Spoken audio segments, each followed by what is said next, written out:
Elliott Smith was a brilliant musician who led a troubled life. In the 6-year period from 1994 to 2000, he released a string of 5 classic albums, which explored themes of alienation, isolation, and depression, something he would struggle with for most of his time on this earth. Now, after he died young in his 30s, tragically, there was an additional album released posthumously. His legacy and artistry have undoubtedly influenced thousands of musicians, and he remains to this date one of the most influential independent artists. And I'm personally a very big fan of Elliott Smith. I'm particularly a fan of his albums Either Or and XO, but they're all great. I highly recommend checking them out.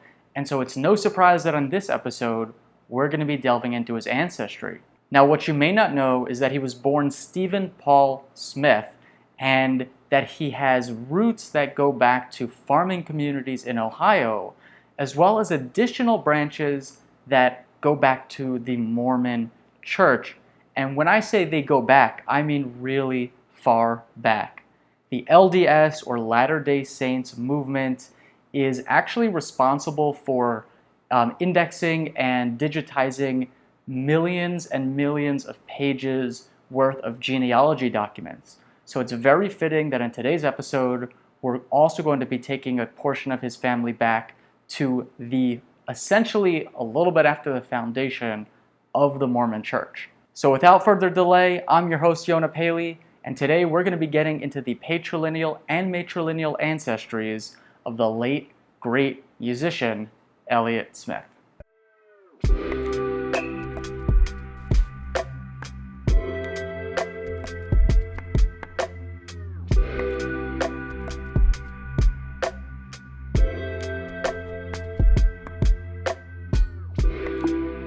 Stephen Paul Smith was born in 1969 in Omaha, Nebraska, to Gary Mack Smith and Bunny K. Berryman.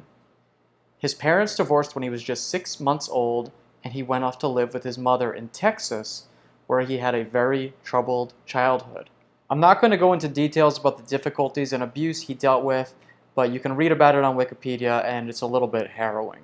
But anyways, his father, Gary Smith, grew up in Chase County, Nebraska, born to parents Velma Hampton and Winfield Raymond Smith. Winfield, who also went by the name Jack, was a farmer turned elementary school teacher, and according to his obituary, he drove a horse and buggy to school every day starting at age 6, and his love for learning, teaching, and farming persisted throughout his life. Jack shows up in the 1920 census living with his parents, Mary Bell and Selden Smith. And surprise, surprise, Selden was a farmer as well.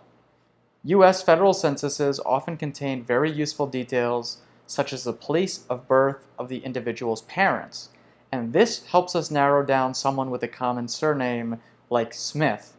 And in this case, we can see that Selden was born in Ohio, as was his father.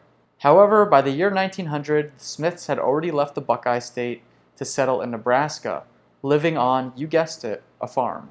It was Selden, his 7 siblings, and his parents, Georgia Hostetler and Nelson Smith. According to Nelson's obituary, he was a devout Christian and a pioneer in the county of Nebraska in which he settled. The obituary also says that his father, Josiah Smith, was a Civil War veteran who had died of pneumonia when Nelson was a young child. They were from Meigs County, Ohio, and these details made it easy to take the family back even further. In the 1860 census, we find Josiah listed as the head of the household of family number 4 in the township of Salisbury, Ohio. And if you scroll up to family number 1, you find his parents living there as well. They were Mary Butterfield and Adonijah Smith, also farmers. Adonijah was born around 1798 in New Jersey, but who his ancestors were is unclear from public records. Using Family Search's experimental labs function, I was able to find dozens of land deeds for Adonijah, the earliest of which are from Athens County, Ohio, in the late 1820s. Despite containing some interesting details of land transfers and the like, They don't give us specifics on his ancestry.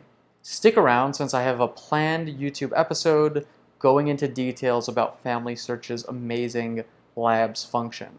Thanks to a 1908 book called The Pioneer History of Meigs County, we are able to trace the Smith family back another generation.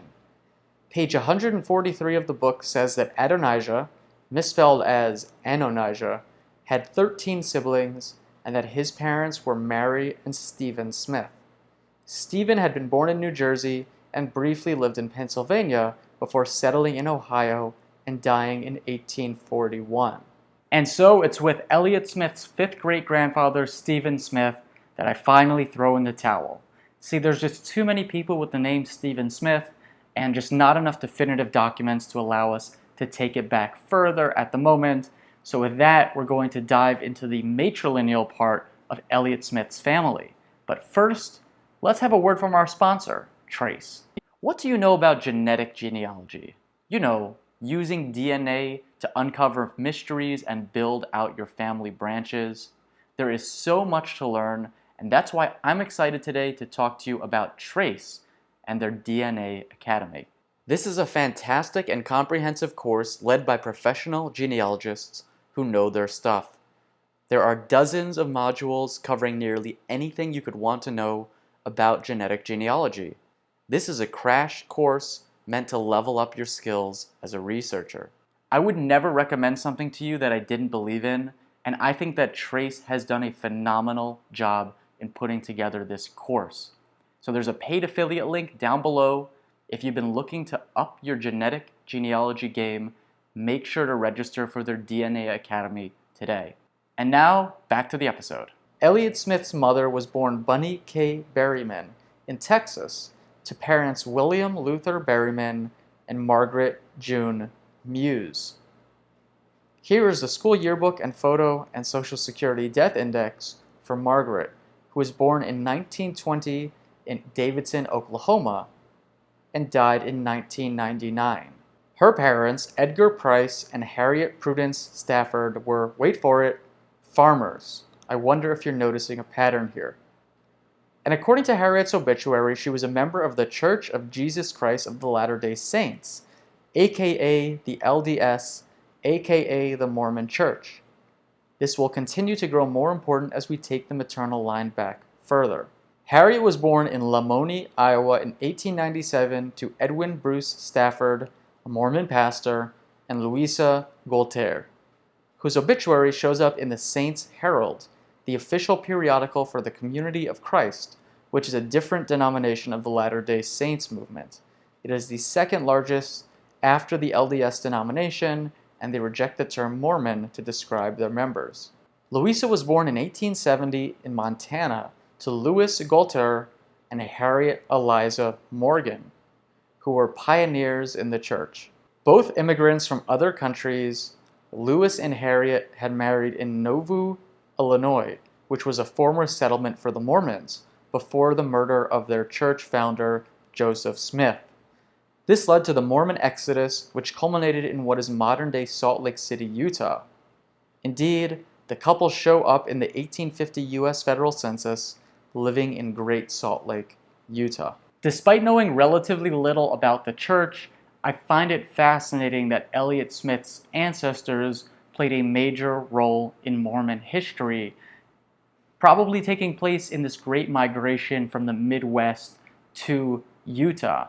And in fact, at the time that they moved there, Utah was not even a territory of the United States. In fact, it was that 1850 census for the first time where Utah became a territory of the United States. According to the 1900 census, Harriet immigrated from England in 1842, and her online birth record shows that she was born in 1828 in St. Luke's, London, England, to Benjamin Morgan, a bricklayer, and Elizabeth George.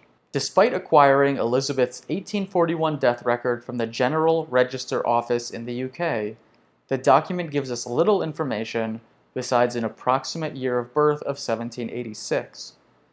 She and Benjamin do show up in the 1841 census. They resided in Ironmonger Row, and according to LDS documents, were baptized 1 year earlier in 1840. I had nearly given up hope in learning anything additional about Elizabeth's family, until I discovered something in the Mormon religion called baptism for the dead. It's a baptism performed on a living individual as a proxy for someone who is deceased. And thanks to good record keeping of these proxies, I was able to take Elliott Smith's maternal line back 1 generation further. It mentions that Benjamin Morgan's in-laws were Benjamin, George, and Sarah. So we have reason to believe that Elliott Smith's 5th great-grandmother had the name Sarah, and that she was born sometime in the mid-1700s. In fact, these baptisms for the dead are one of the main reasons why genealogy is so important in the Latter-day Saints movement. The website Family Search, which is run by them, is just one of the main testimonies to this being the case. And in fact, during this research, I found a number of other Mormon documents, particularly one about Harriet contracting smallpox, but also things about the Mormons going to England to meet with her parents.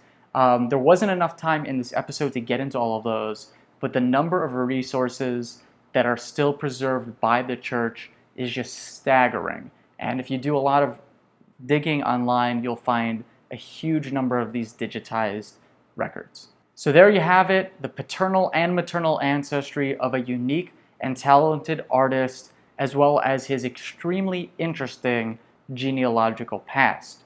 If you have any further insights into his ancestry, let me know in the comment section below. Or if you want to school me on the Mormon religion, also comment in the comment section below. Thank you so much for watching, and until next time.